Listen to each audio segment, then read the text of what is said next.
Question 27. The relative housing cost for a U.S. city is defined to be the ratio average housing cost for the city over national average housing cost expressed as a percent. The scatter plot above shows the relative housing cost and the population density for several large U.S. cities in the year 2005.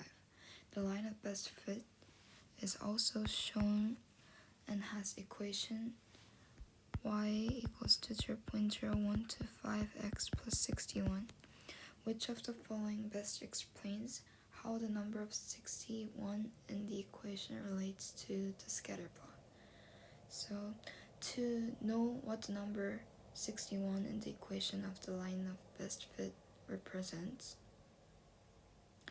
you need to understand what the data in the scatter plot represents. So, each of the points in the scatter plot represents a large U.S. city, which is graphed according to its population density and its relative housing cost.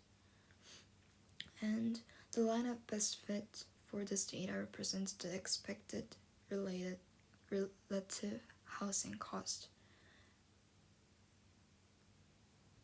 based on the data points in the graph, the scatter points.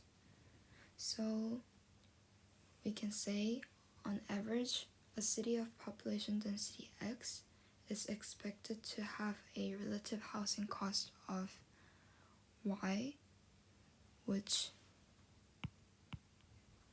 explains this equation.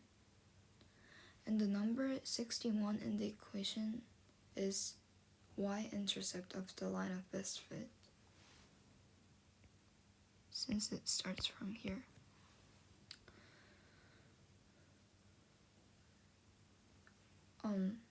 So that when the population density, which is X, is 0, we can know that there is the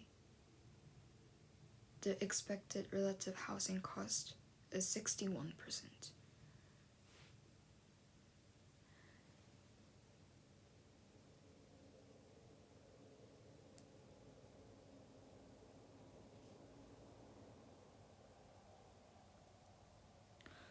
So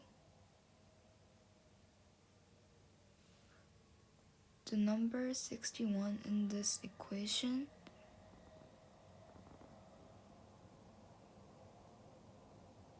the relationship to the scatter plot with this number 61 is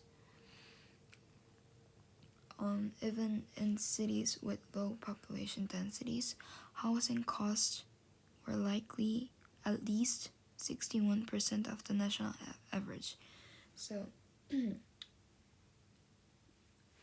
should not be below 61% because it'll be for cities with negative population density, which is impossible. So this graph can be interpreted for cities with low population densities. Housing costs were likely around or above 61%. So it should be at least 61% of the national average. So the correct answer will be D.